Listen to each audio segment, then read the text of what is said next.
Bismillah, alhamdulillah. Assalamualaikum warahmatullahi wabarakatuh. Bismillah, alhamdulillah, assalatu wassalamu ala rasulillah, kama yuhibbu rabbuna wa yarda. A'udzu billahi minasyaitonir rajim. Bismillahirrahmanirrahim.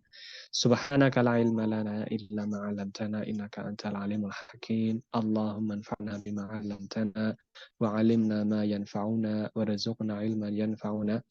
Allahumma la sahla illa ma ja'altahu sahla wa anta taj'alul hazna idza syi'ta sahla faj'al lana ya rabbana kulla syai'in sahlan wa muyasaran amin.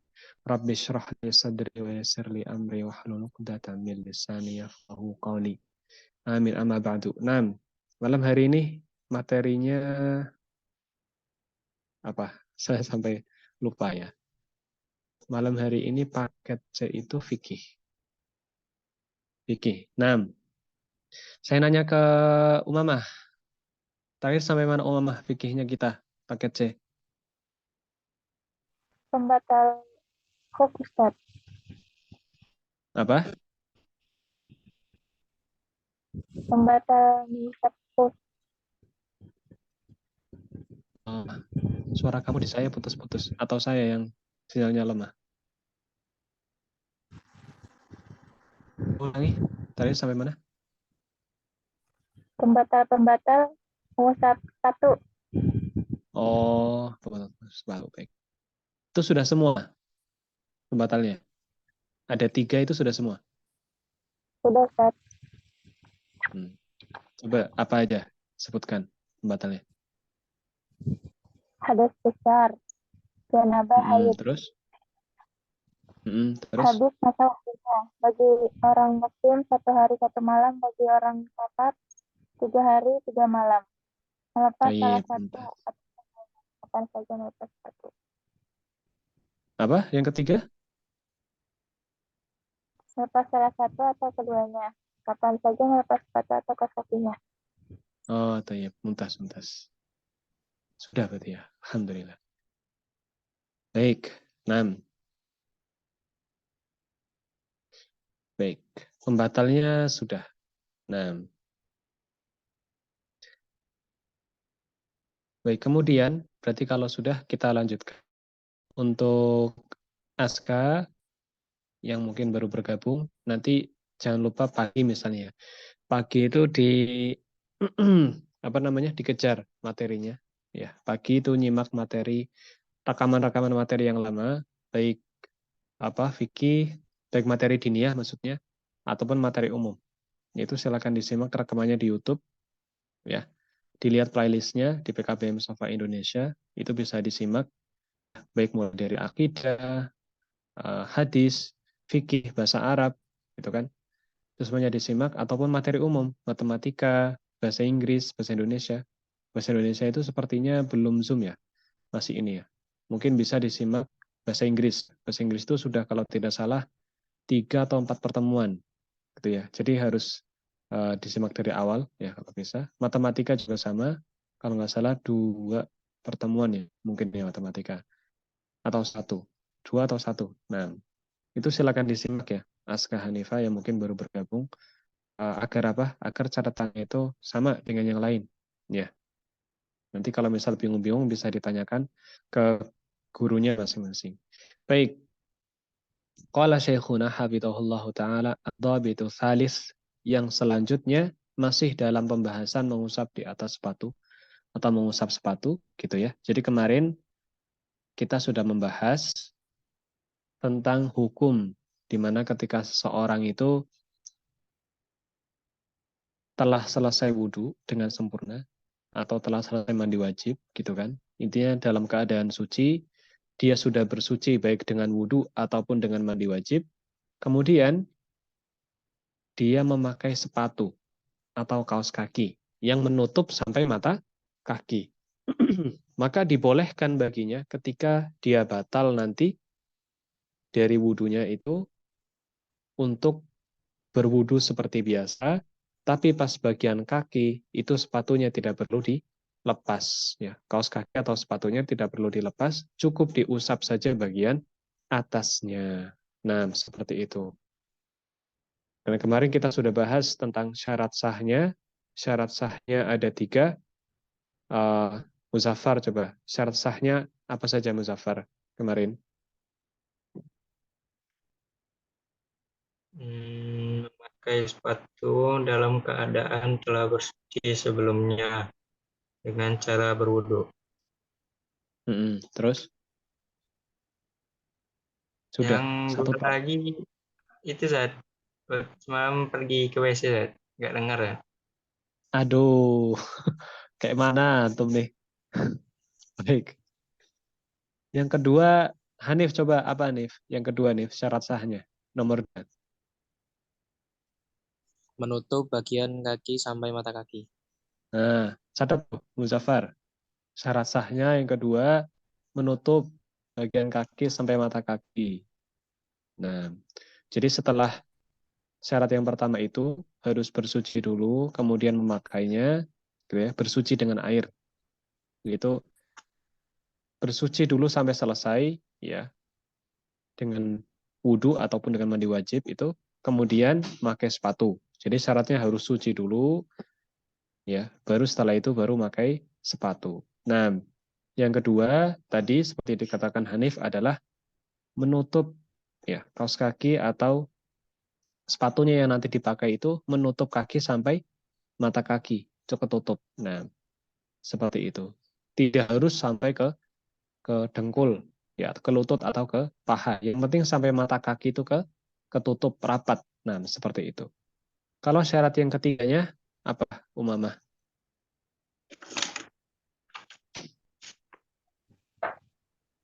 Sepatu atau kaos kakinya itu suci. Nah, sepatu atau kaos kakinya itu suci. Nah, jadi tidak boleh menggunakan kaos kaki atau sepatu yang terbuat dari apa? Kulit babi misalnya atau kulit anjing. Tidak boleh. Ya, jadi sepatu atau kaos kakinya itu suci. Ya, suci. Tidak boleh najis. Nah, kemudian pembatal-pembatalnya barusan atau di awal pertemuan tadi disebutkan oleh Umamah, ya pembatalnya ada 3, hadas besar, baik hadasnya itu karena junub ataupun haid, ya. Kemudian habis masa waktunya, ya, yaitu masa waktunya tadi sudah disebutkan. Kemudian ada yang ketiga yaitu melepas salah satu atau keduanya, ya, melepas salah satu atau keduanya.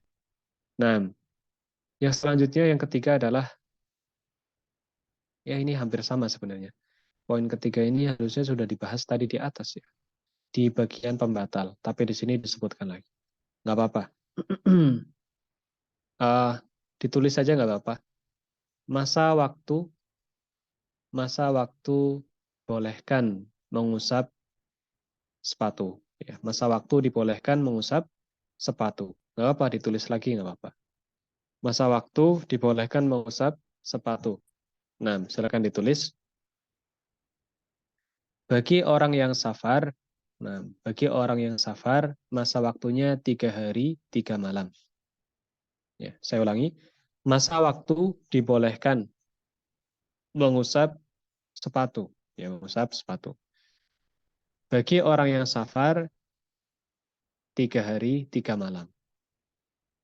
Dan bagi orang yang mukim atau tidak safar, 1 hari, 1 malam. Dan bagi orang yang mukim atau tidak safar, maka berapa? 1 hari, 1 malam. Nah, ini kemarin sebenarnya sudah disebutkan di bagian pembatal, tapi di sini disebutkan lagi dalam poin khusus oleh penulisnya. Wadzalika li'anna Nabiy sallallahu alaihi wasallam qala dzalika lil muqim wal musafir. Karena Nabi mengatakan hal tersebut. Nah, wa tabda'u muddatul mashi min waqtil mashi. Nah, dan waktu dimulainya kan misal yang mukim ini 1 hari 1 malam. Dimulainya sejak kapan? Sejak pertama kali mengusap. Ya, sejak pertama kali mengusap. Fama tamasaha ala khufaihi ibtada al-muddah. Jadi misal Muzaffar ini pergi safar, ya. Kemudian sebelum safar sudah wudhu, selesai kemudian pakai sepatu, kemudian berangkat, naik kereta misalnya. Di dalam kereta kentut misal, batal wudhunya. Kemudian Muzaffar wudhu seperti biasa, kecuali pas bagian kaki dia usap sepatunya. Nah, maka sejak saat itu baru terhitung masa waktunya. Yang mana? Yang safar, yaitu 3 hari 3 malam. Sejak mulai mengusap itu. Misal diusapnya itu hari Senin, misalnya. Hari Senin jam 5 sore. Berarti sampai hari apa? Selasa, Rabu, Kamis gitu ya. Senin, Selasa, Rabu, Kamis. Berarti 3 hari ya. Senin, Selasa, Rabu ya. 6. Berarti sampai hari Rabu jam 5 sore. Gitu ya. Sampai Rabu jam 5 sore batasnya. Itu masih boleh melakukan hal tersebut. Kalau annahu lubsahu khuffahi bis salati dhuhra masa alaihi ma fi salatil asr ibtada ilmu damasa min salatil asr.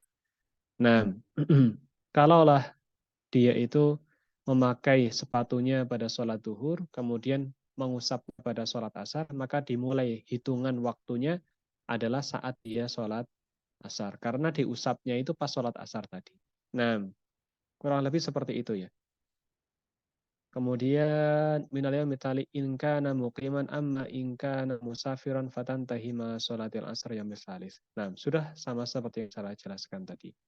Qala Syekhuna hafizallahu taala as-sabi. Nah, ini yang selanjutnya masuk lagi ke wudhu lagi ya, kembali ke wudhu. Nah, sebelum kembali ke wudhu terkait dengan mengusap sepatu ini, apakah ada pertanyaan? Hanif, ada pertanyaan Hanif? Tidak ada, Ustaz. Tidak ada. Umamah, Nggak ada, Ustaz. Muzaffar, Nggak ada.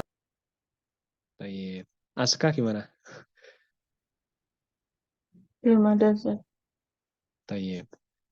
Nah, kemudian kita masuk yang selanjutnya yaitu bab nawaqidul wudhu atau pembatal-pembatal wudhu. Nah, kalau kemarin sebenarnya sudah ya. Saya kira kemarin itu sudah masuk harusnya, tapi ternyata penulis memisahkan sendiri bab nawaqidul wudhu atau pembatal-pembatal wudhu. Ya, padahal kemarin di bab wudhu itu kita sudah sampai di sunnah-sunnah wudhu, gitu kan? Yang ada 10. Nah, ternyata setelah bab mengusap sepatu ini ditulis lagi sambungannya bab wudhu, yaitu pembatal-pembatal wudhu. Nah, pembatal-pembatal wudhu, ya ikhwah, nah, itu ada berapa? Di sini dikatakan, kok hilang? Pembatal-pembatal wudhu. Keselip berarti. Mana tadi? Nah, pembatal-pembatal wudhu ada 6. Ya, pembatal-pembatal wudhu ada 6. Yang pertama adalah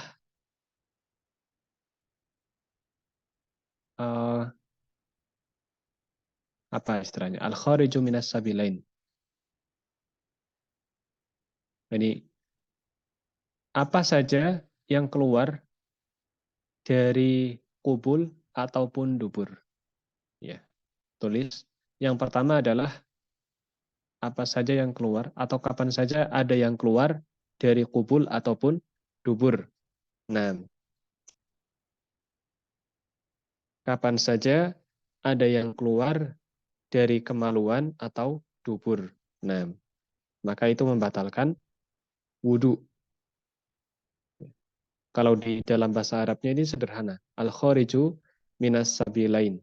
Yaitu sesuatu yang keluar dari 2 jalan. Kalau Arabnya seperti itu. Tapi kalau bahasa Indonesianya mudahnya adalah kapan saja ada yang keluar dari kemaluan atau dari dubur. Nah, as-sabilan yang dimaksud di sini 2 jalan menurut penulis adalah makhrajul bauli wal ghaid, yaitu tempat keluarnya kencing dan kotoran gitu ya. Famata kharaja baulin aw madhiyin aw ghaitin qalilin aw katsirin intaqadal wudu bila khilafin baina ahlil ilmi. Nah, maka kapan saja keluar ya, baik itu keluarnya kencing atau madhi atau kotoran ya, sedikit ataupun banyak ya, maka batal wudunya. Ya, tanpa ada perbedaan di antara ahli ahli ilmu. Wa dzalika liqauli ta'ala au jaa ahadum minkum minal ghaid, ya. Atau apabila datang dari salah seorang di antara kalian yaitu buang air besar. Nah, kalau buang air besar batal ya semuanya batal. Tentunya ada pendukung yang lain, ada hadis lain ya. Kalau di sini hanya menyebutkan satu dalil dari Al-Qur'an. Nah, tapi kalau dalam hadis ada yang lain tapi di sini tidak disebutkan. Intinya adalah ketika seseorang itu keluar, ada yang keluar dari kemaluannya atau dari duburnya, maka dia batal wudunya, gitu ya. Baik itu adalah kencing ataupun madhi, ya. Madhi ini sudah pada tahu atau belum? Muzaffar tahu nggak Muzaffar? Enggak tahu. Nggak tahu. Nah, ini sebenarnya agak ini ya, agak apa namanya, agak sensitif pembahasannya. Tapi ini perlu diketahui ya, karena antum sudah balik gitu ya. Jadi madhi beda sama mani gitu ya. Jadi yang keluar dari kemaluan itu ada kencing, ada madhi, ada mani. Nah, kalau mani jelas. Jika misal seorang itu mimpi basah atau berhubungan badan, maka itu keluar gitu ya. Tapi kalau madhi, madhi ini adalah keluar saat ada syahwat yang naik. Nah, biasanya itu madhi yang keluar. Seperti itu. Ini perempuan dan laki-laki semua punya tentu. Mulai dari kencing, madhi, mani, semuanya ada. Perempuan laki-laki ada. Nah, makanya di sini dikatakan tidak ada pengecualian, baik laki-laki atau perempuan. Karena semuanya bisa jadi keluar gitu kan. Dan ketika keluar maka wudunya batal. Seperti itu. Baik. Yang kedua adalah hilang kesadaran. Yang kedua, pembatal wudu adalah hilang kesadaran. Hilang kesadaran. Baik karena pingsan. Nah, hilang kesadaran. Baik karena pingsan atau karena tidur yang lelap. Atau karena tidur yang lelap. Silakan tulis. Karena pingsan atau karena tidur yang lelap. Atau karena tidur yang lelap. Nah, jadi orang kalau pingsan atau misalnya hilang kesadaran intinya, maka dia batal wudunya. Aimata zawalil akal, hilang akalnya, hilang kesadaran. Bi ayyi wasilatin, dengan wasilah apapun. Au ukmiya alaihi, atau pingsan. Au nama nauman mustaghrikun, atau tidur pulas. La yash'uru bima yaduru haulahu. Sampai dia nggak ngerasakan apa yang terjadi di sekitarnya, ya. Inta kodo wudu uhu. Maka wudunya batal, ya. Wudunya batal. Kalau dia tidurnya pulas, wudunya batal. Makanya kalau misal orang sholat Jumat, gitu ya. Orang sholat Jumat, biasanya kan orang kalau sholat Jumat itu ada yang tidur. Kalau khutbah. Kalau khutbah biasanya ada yang khutbahnya panjang, mungkin ya. Biasanya khutbah ada yang pendek, ada yang panjang. Kalau misalnya yang panjang, biasanya jamaahnya ada yang tidur sampai pulas. Nah, maka dia ketika iqamah, dia harus wudhu ulang. Wudhu dulu, baru ikut sholat. Nah, ini banyak yang tidak tahu.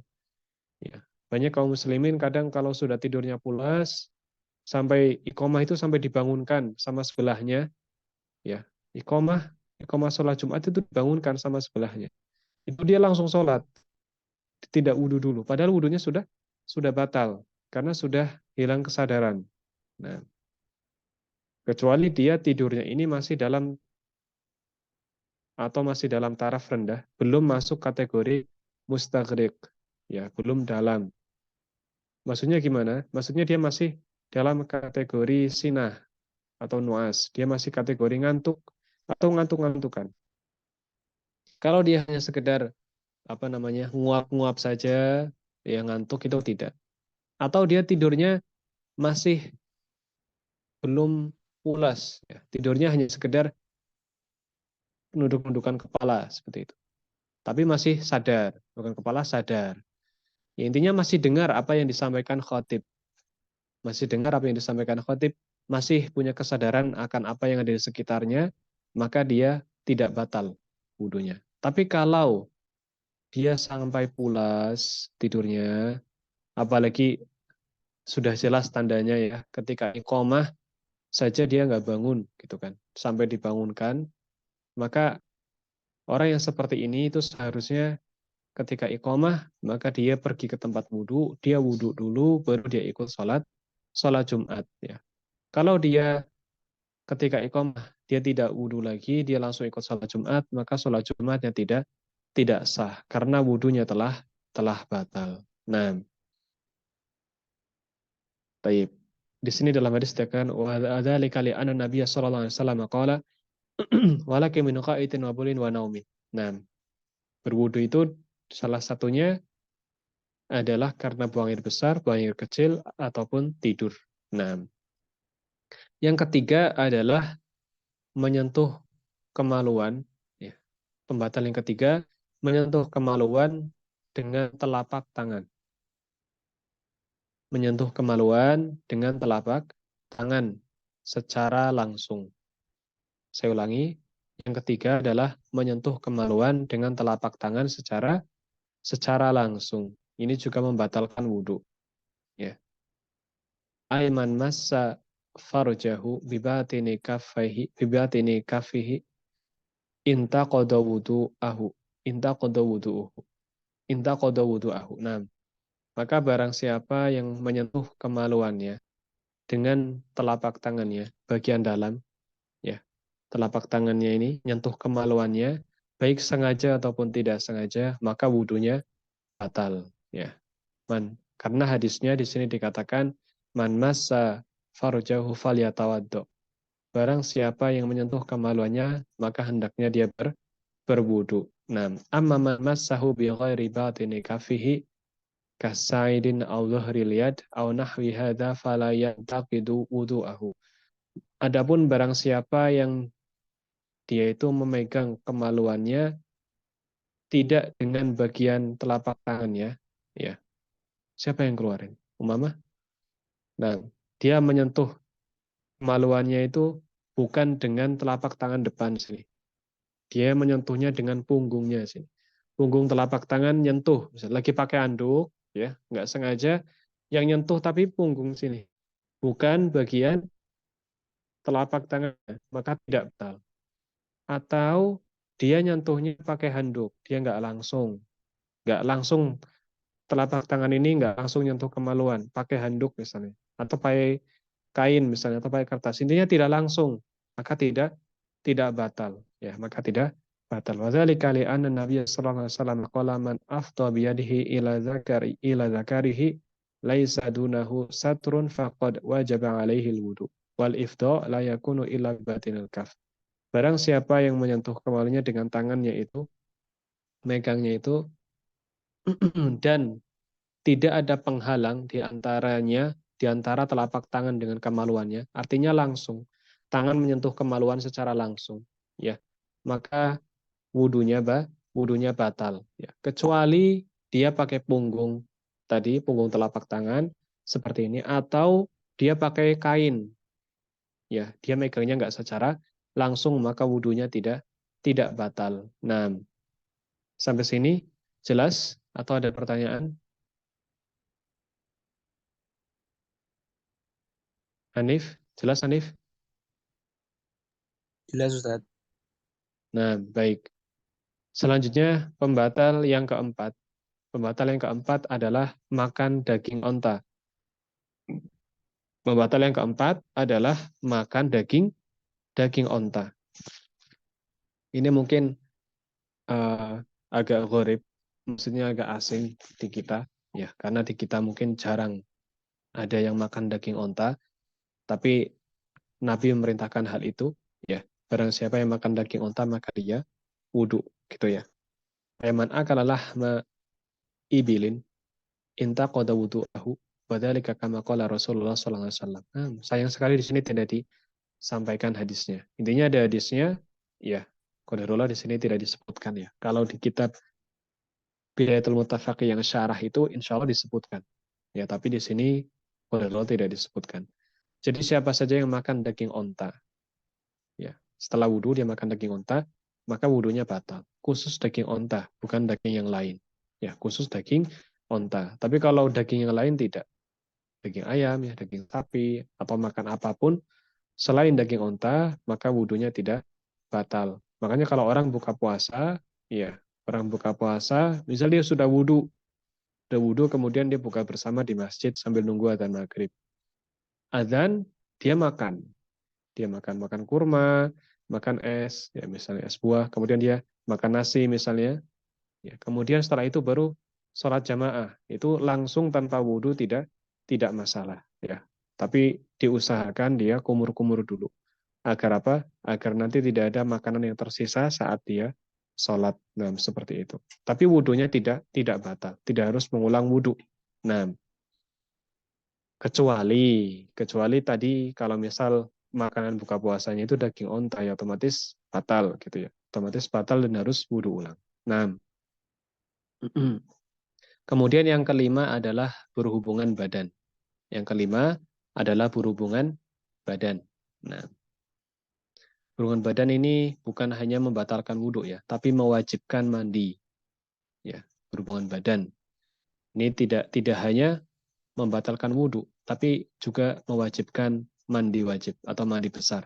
Nah, mata iltiqa khitanur rajuli ma khitanil mar'ah wajibal ghusl wa wajibal wudu. Wa dzalika lina anna Nabiy sallallahu alaihi wasallam qala idza jalasa baina syu'abiha al-arba' wa masal khitan al-khitan wa masal khitan al-khitan wa masal khitanul khitan faqad wajibal ghusl. Nah, di sini ditegaskan malah oleh Nabi diwajibkan wudhu kalau misal khitan ketemu khitan, maksudnya hubungan badan.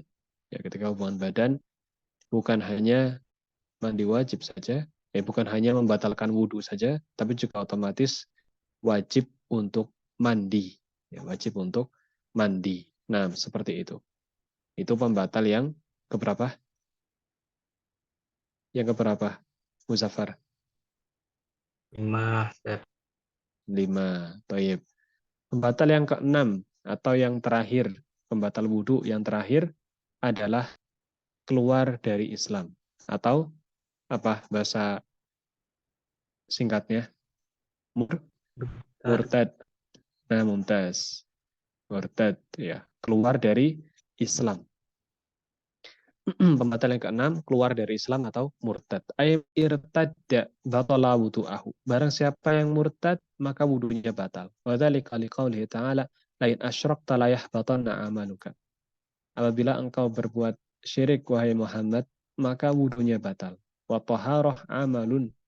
Nah, berbuat syirik saja batal gitu ya. Maka apalagi yang keluar. Ya, tentunya keluar itu berarti kan dia bisa saja dia menyembah Tuhan yang lain, atau bisa saja dia tidak mengakui adanya Tuhan, gitu ya. Intinya dia keluar dari Islam, maka wudunya batal. Wa taharatu amalun, famata irtadda batalat taharatuhu. Dan taharah, berwudu itu adalah sebuah amalan. Berdasarkan ayat tadi, maka kapan saja seorang itu keluar dari Islam, maka bersucinya itu batal, wudunya batal. Seperti itu. Baik, sampai sini ada pertanyaan? Saya ingin dibacakan coba tadi pembatal-pembatal wudhu. Aska Hanifah. Yang pertama apa?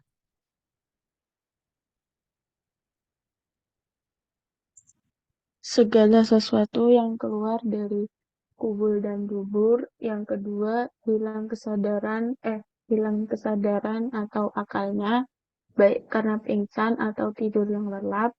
Yang ketiga, Baik karena menyentuh pingsan, kemaluan, baik karena baik pingsan atau karena pingsan atau tidur yang lelap.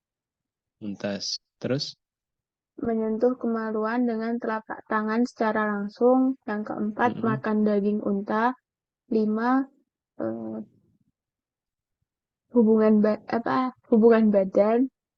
6, murtad. murtad, muntas. Baik. Umamah, ada pertanyaan Umamah?